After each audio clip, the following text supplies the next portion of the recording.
La RDC caresse l'ambition de voir émerger ses champions dans le domaine de l'entrepreneuriat.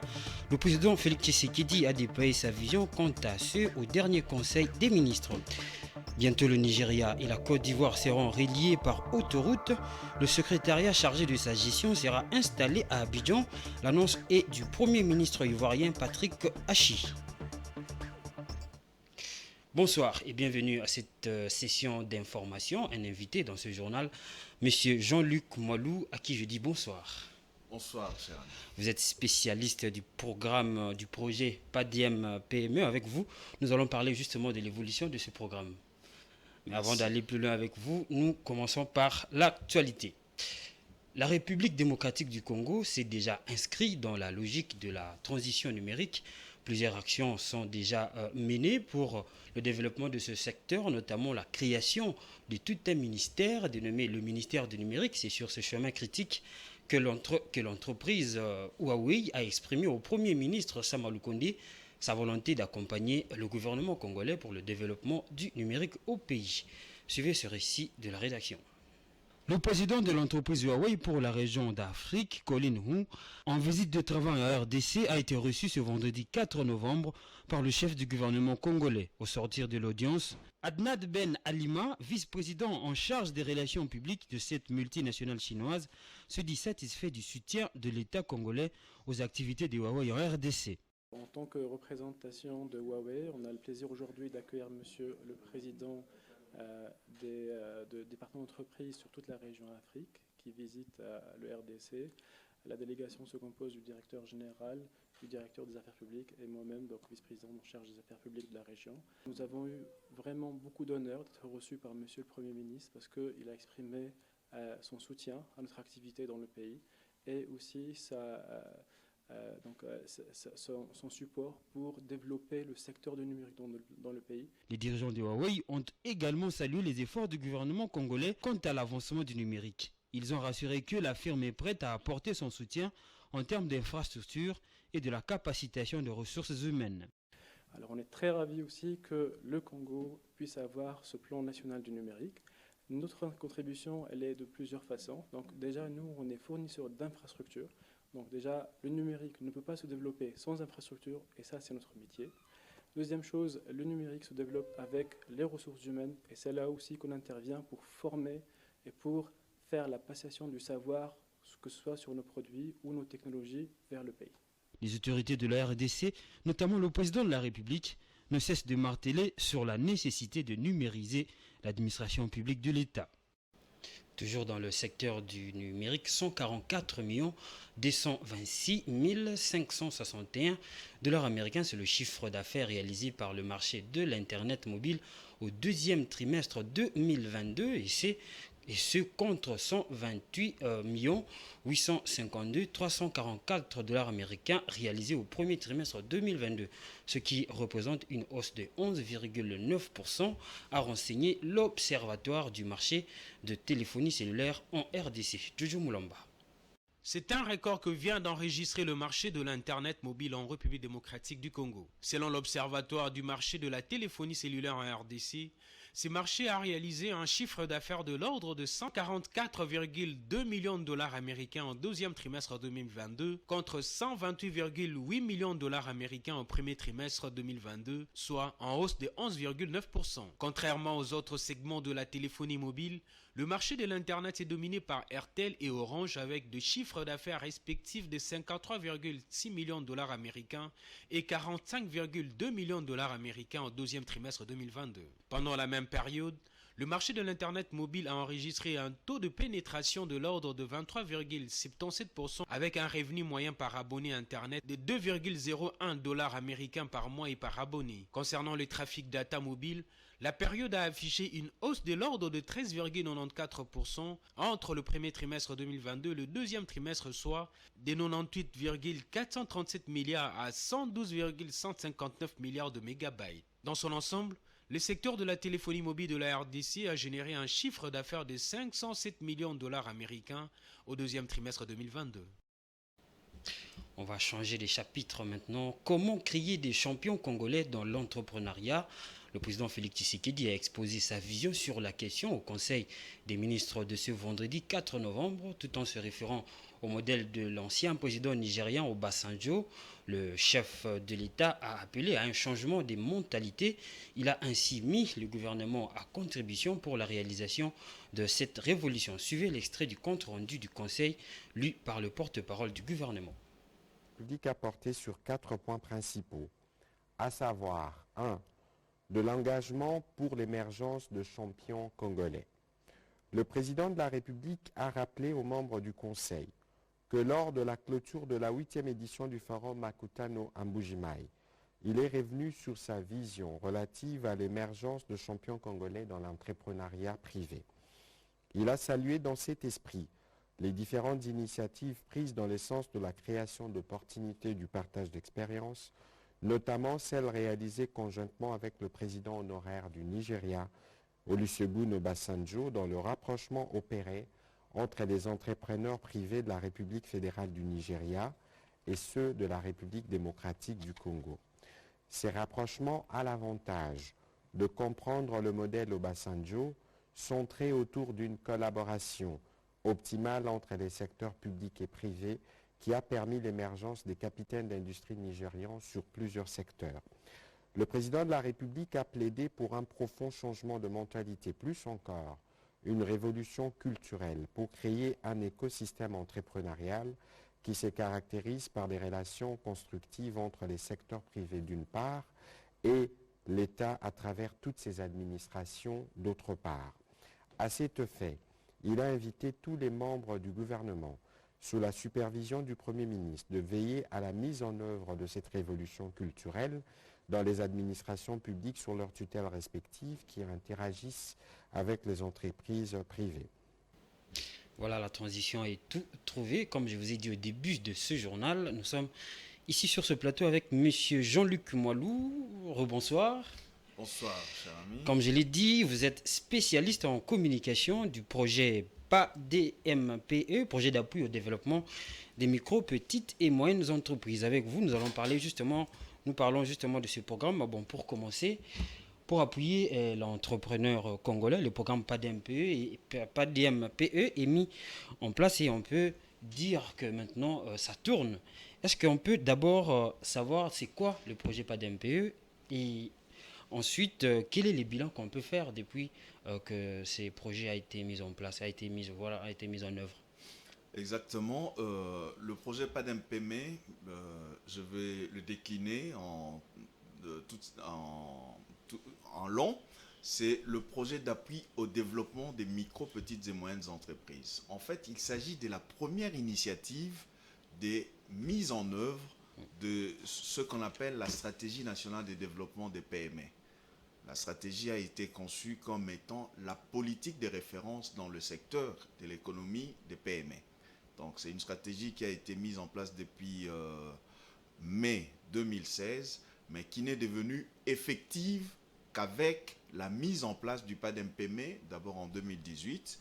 Nous sommes ici à notre 4e année. Alors, c'est quoi le PADMPE? Le PADMPE reprend toutes les thématiques qui ont été identifiées dans la stratégie nationale de développement des PME et s'adresse à les matérialiser par des appuis.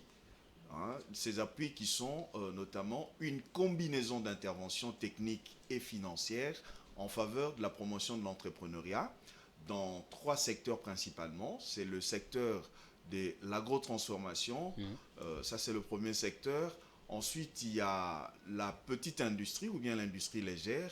Et troisièmement, il y a les services, mais pas n'importe quel service, c'est des services avec valeur ajoutée. Alors, qu'est-ce qui est visé? Ce qui est visé, c'est augmenter la part des PME dans l'animation de la vie économique. Ce qui est visé, c'est la promotion de l'entrepreneur congolais. Et c'est un travail que nous faisons depuis 2019, lorsque l'unité de coordination a été mise en place sous la tutelle du ministère des PME. Et si nous pouvons parler des bilans, permettez-moi de parler d'abord de la structuration du projet. Justement. Le projet est structuré autour de 3 composantes essentielles. Il y a premièrement soutien aux initiatives entrepreneuriales des femmes et jeunes entrepreneurs. La deuxième composante, c'est la croissance et le développement des petites et moyennes entreprises. Et la troisième composante, c'est les appuis institutionnels et la mise en œuvre du projet. Alors, dans le cadre de ces différentes composantes, on peut déjà dégager les 4 guichets qui composent en fait les bénéficiaires du PADM-PME. Il y a premièrement les femmes micro-entrepreneurs. Au jour d'aujourd'hui, il y en a 7200 que nous avons pu identifier et recenser. 7200 femmes micro-entrepreneurs de Kinshasa, Matadi, Goma et Lubumbashi que nous accompagnons. Parce que le programme évolue d'abord dans ces 4 villes qui sont des villes cibles de cette phase pilote. Alors, la deuxième cible ou le deuxième guichet, c'est le guichet des jeunes entrepreneurs. Au moment où nous parlons, ils sont à 960 qui sont passés par cette sélection à travers le programme que nous appelons Concours des plans d'affaires ou COPA. Donc, c'est très célèbre ici, COPA.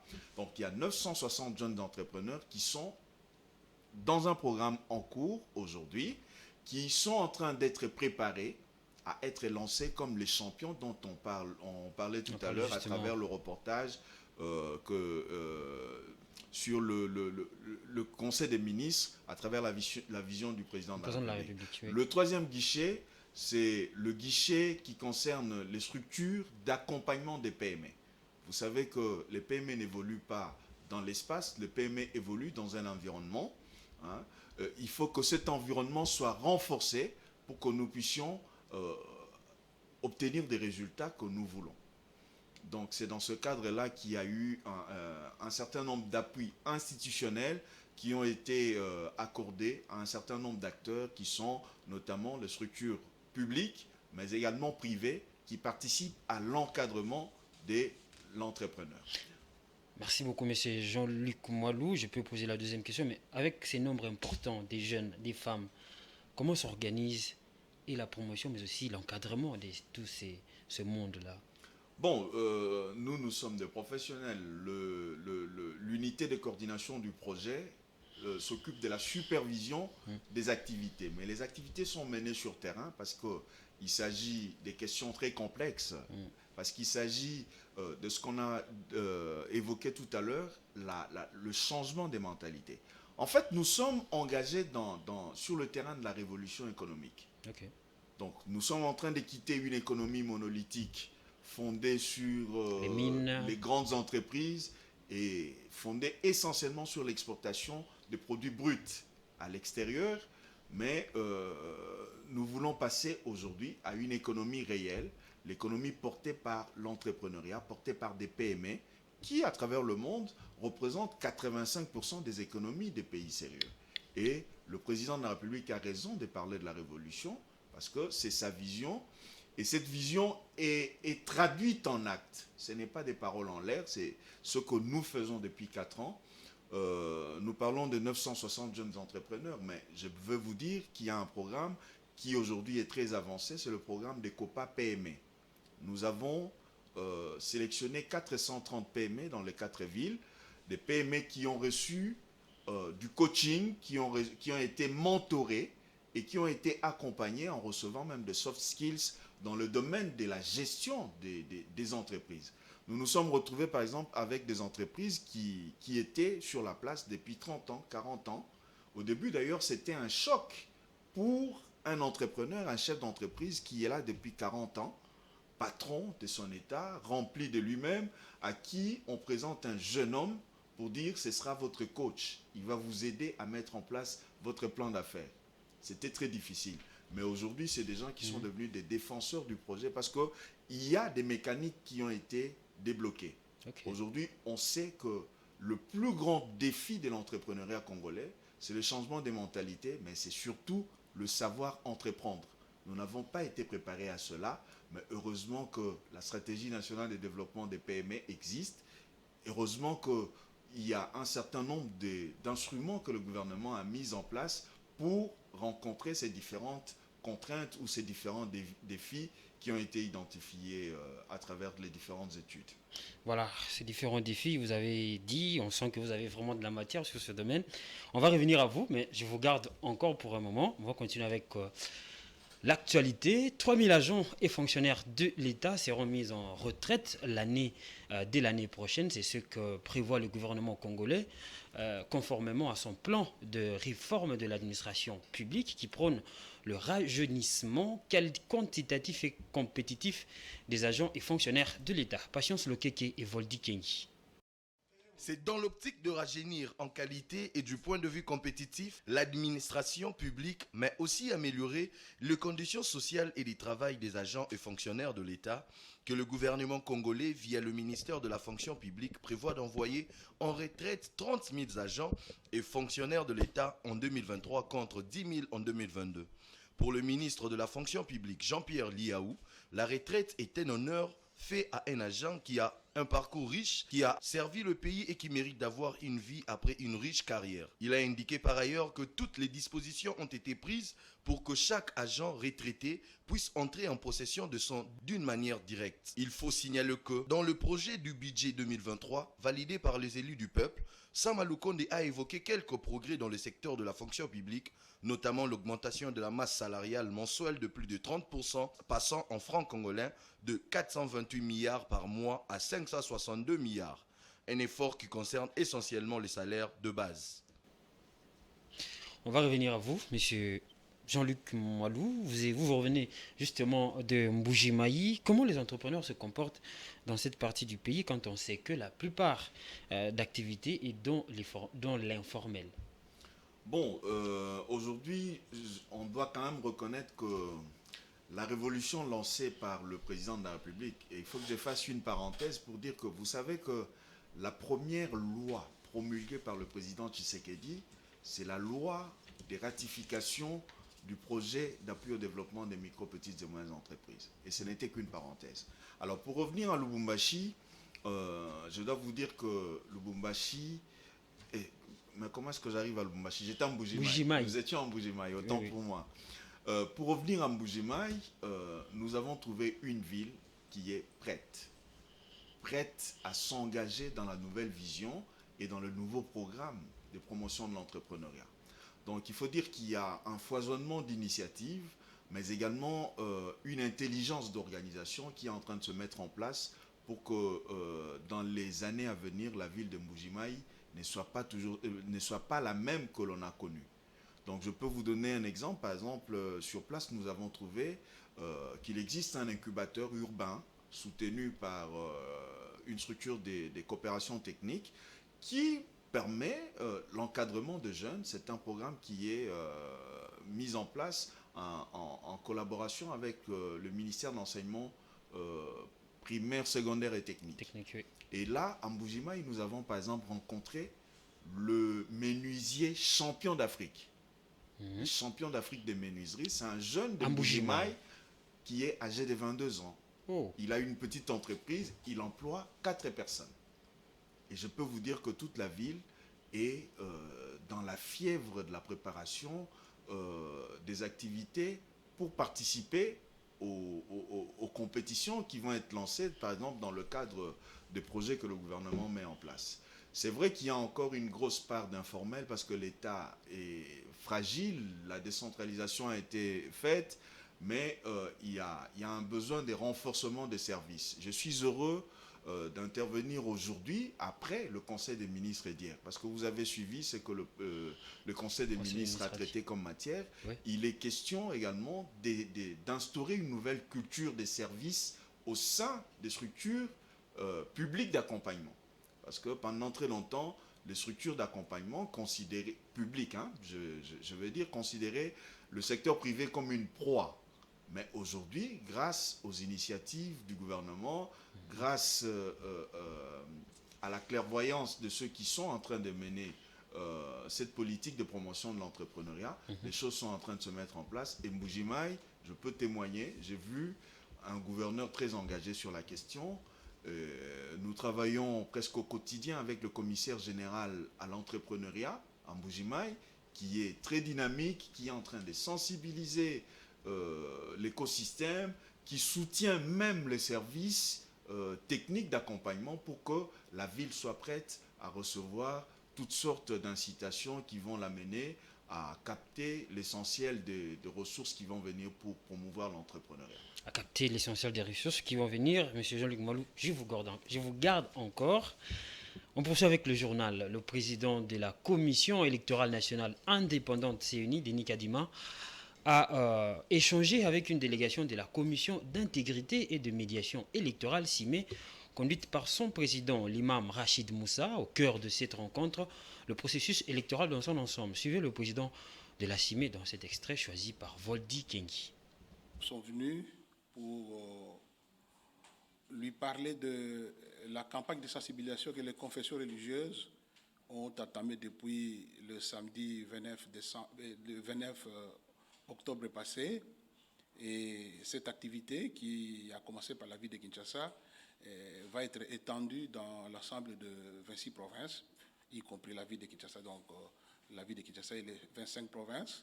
C'est sur ce que nous comptons réaliser dans les provinces, dans le cadre de l'accompagnement de l'opération d'identification et d'enrôlement des électeurs, que nous sommes venus échanger, partager avec le président de la CENI et lui présenter les contenus de ce que nous attendons faire.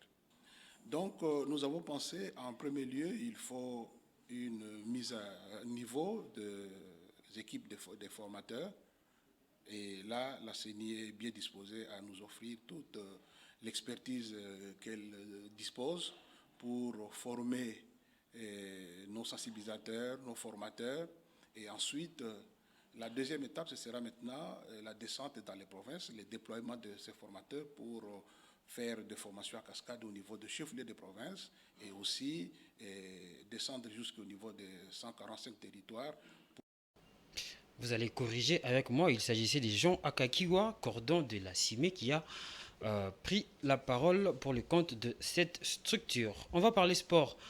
À présent, l'international congolais Chancel Mbemba, victime des menaces sur son compte Instagram provenant du Sud-Coréen après avoir blessé involontairement la star de l'équipe nationale et capitaine de la Corée du Sud, Hong Min-son, mercredi dernier lors de la 6e et dernière journée de la phase des groupes de la Ligue des Champions. Blessid Kuzola pour les détails.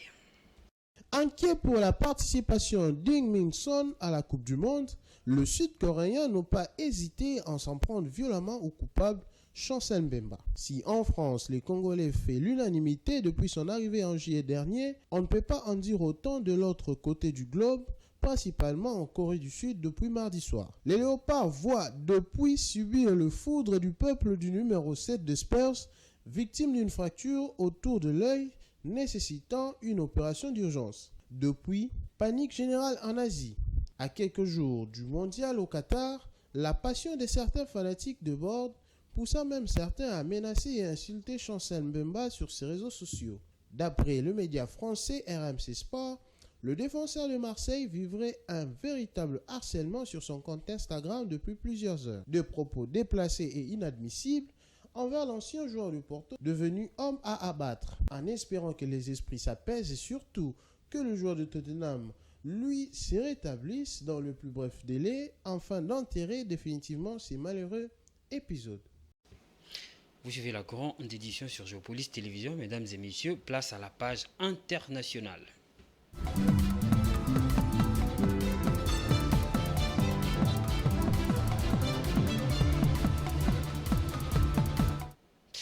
Le secrétariat en charge de gérer le projet de l'autoroute Abidjan-Lagos va s'installer à Abidjan, a relevé le Premier ministre ivoirien Patrick Hachi à l'issue d'une réunion avec toutes les parties prenantes ce mercredi en marge de l'African International Forum. Cette autoroute représente près de 75% des échanges de la CEDEAO et le secrétariat aura pour mission de faire le suivi de la mobilisation des ressources pour le projet. Suivez nos amis de Africa 24.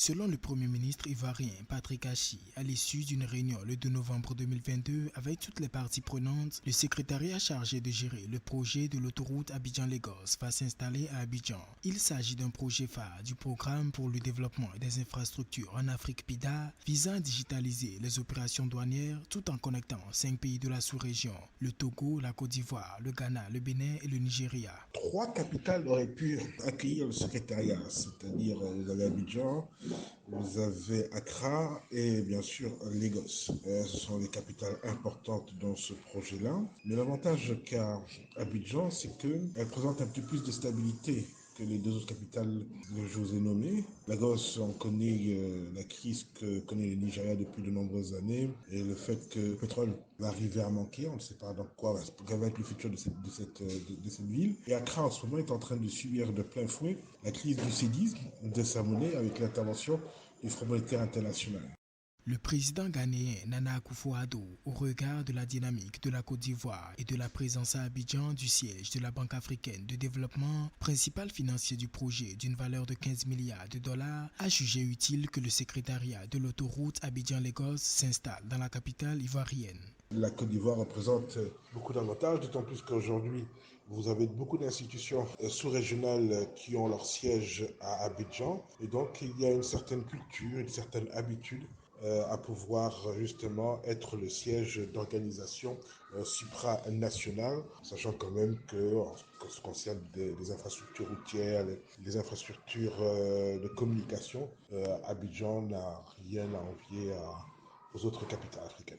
Cette infrastructure représente près de 75% des échanges de la CEDEAO et constitue ainsi l'un des axes économiques les plus importants pour le continent. Notons que les études pour la mise en place du projet de l'autoroute Abidjan-Lagos ont coûté 43 millions de dollars et le Premier ministre ivoirien rassure que tous les financements ont été obtenus. Voilà, nous revenons avec notre invité sur ce plateau, M. Jean-Luc Koumalou, spécialiste en communication du projet d'appui au développement des micro, petites et moyennes entreprises, avec qui nous parlons justement de l'évolution de ce projet. Alors, monsieur Jean-Luc Koumalou, nous tendons vers la fin de notre échange. Alors, quels sont les projets qui vous ont personnellement touché et qui indiquent que c'était important d'appuyer les PME en République démocratique du Congo? Bon, est-ce que c'était important d'appuyer les PME de la République démocratique du Congo? La question ne se pose pas. Elle ne se pose vraiment pas en ces termes-là. Je peux dire que chaque projet qui permet de résoudre un problème, que ce soit un problème économique ou social, vaut la peine d'être soutenu. Mais dans le cadre du PADEMPM, vous savez que le PADEMPM, contrairement à beaucoup de projets soutenus par la Banque mondiale, je rappelle quand même que nous avons obtenu un financement. Le projet a été mis en œuvre grâce à un financement de notre partenaire technique et financier, qui est la Banque mondiale, à travers l'Association internationale de développement, l'IDA.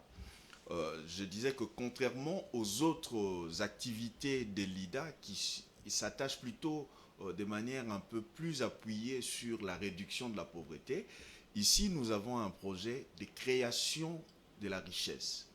Le PADEMPM, c'est un projet qui s'attache essentiellement à la croissance économique.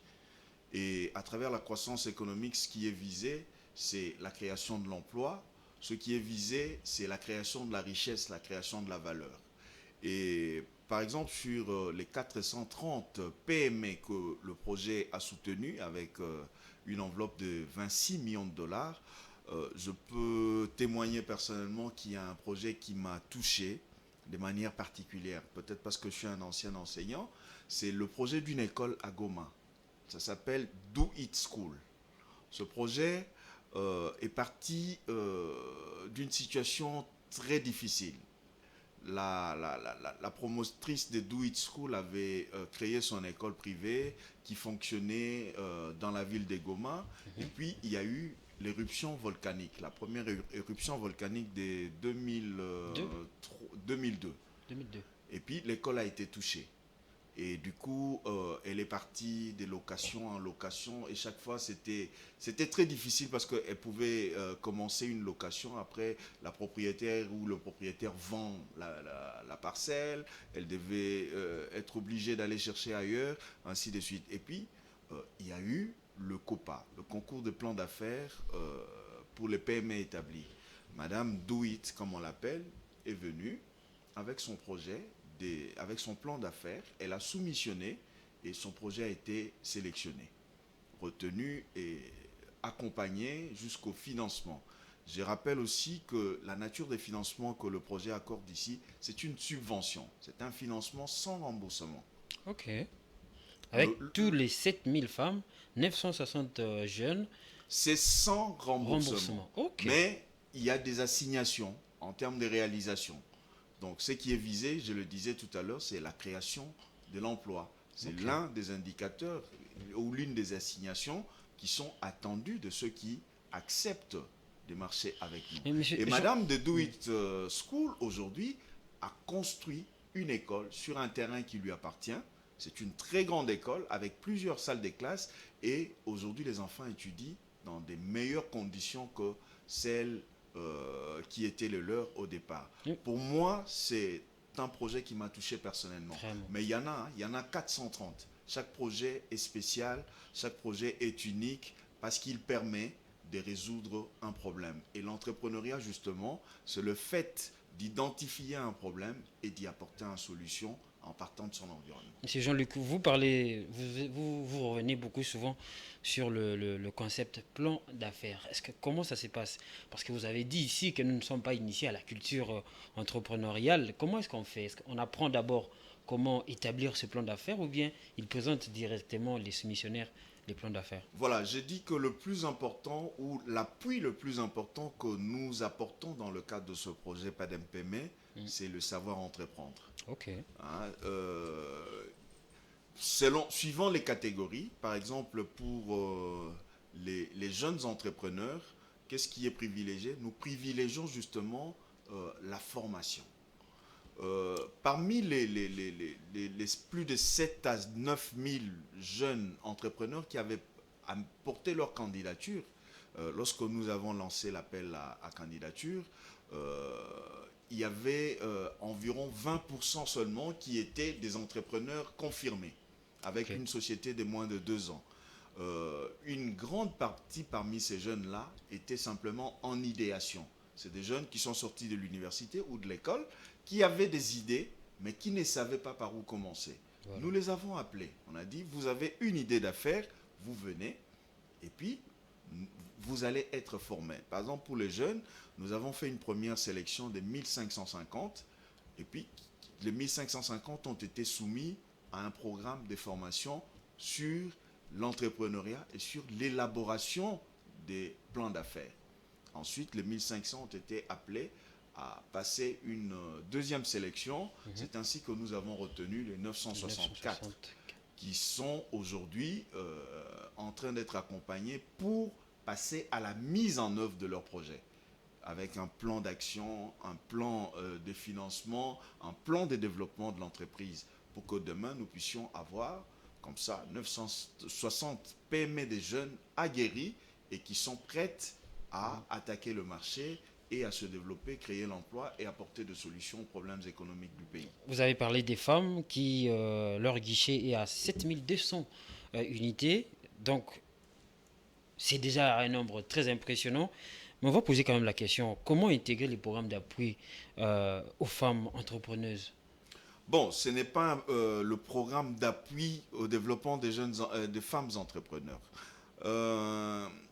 J'ai dit qu'il y avait 4 guichets, les femmes, les jeunes, les PME établies et les structures d'accompagnement. Okay. Pour chaque composante, le projet étant public et le financement étant un financement public, nous procédons par des mécanismes de sélection compétitive. Pour chaque composante, il y a une compétition. Nous lançons un appel, ça commence toujours par une campagne de communication dans les médias, à travers même des rencontres de terrain. Nous insistons beaucoup, nous invitons les gens à venir se présenter pour se faire enregistrer et ensuite à présenter leur projet. Pour les femmes, nous avons procédé à Kinshasa, Matadi, Goma et Lubumbashi à une opération d'identification et d'enregistrement.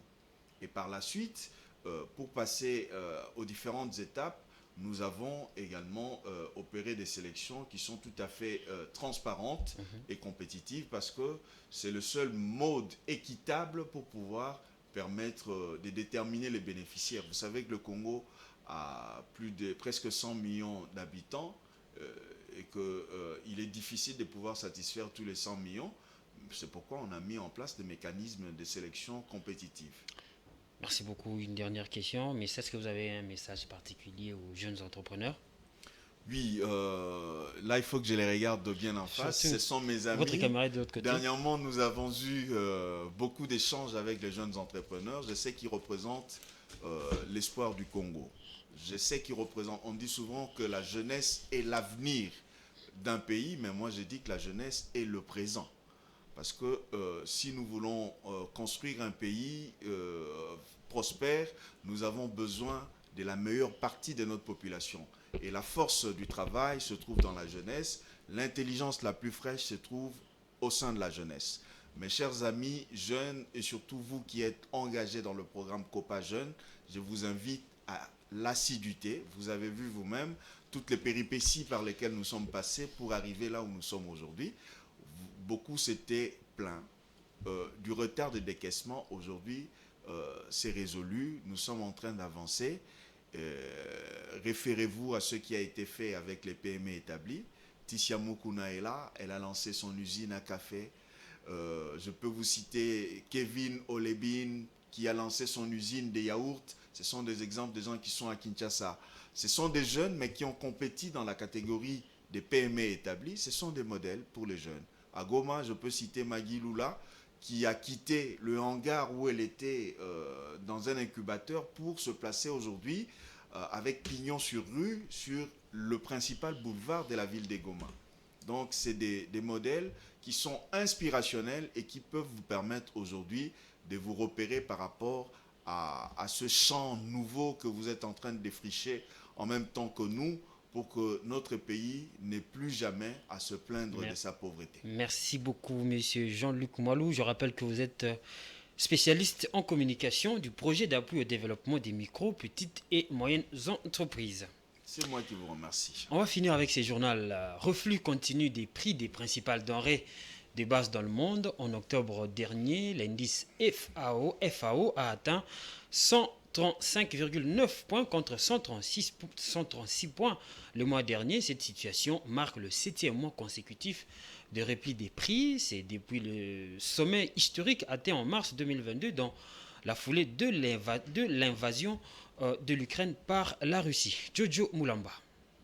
Si en octobre, le prix des huiles végétales, de produits laitiers, de la viande ou encore du sucre ont tous reculé, la tendance est à la hausse du côté de céréales. Sur fond d'incertitude sur l'accord céréalier signé en juillet dernier en Turquie, sous l'égide de l'Organisation des Nations Unies, le prix de graminées ont augmenté de 3%.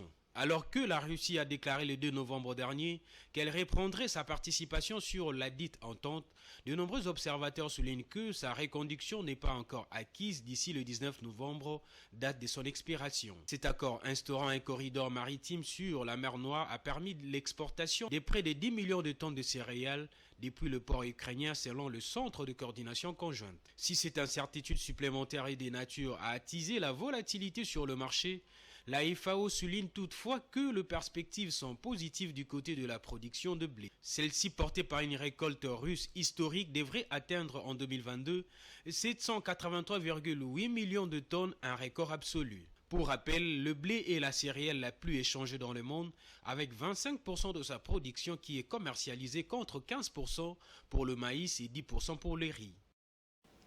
Voilà, c'est sur cette note que nous mettons un terme à ce journal, mais avant de nous quitter, le rappel des titres.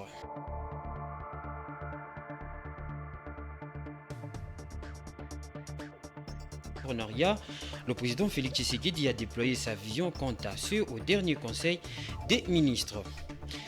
Bientôt le Nigeria et la Côte d'Ivoire seront reliés par autoroute. Le secrétariat chargé de la gestion de ces projets sera installé à Abidjan.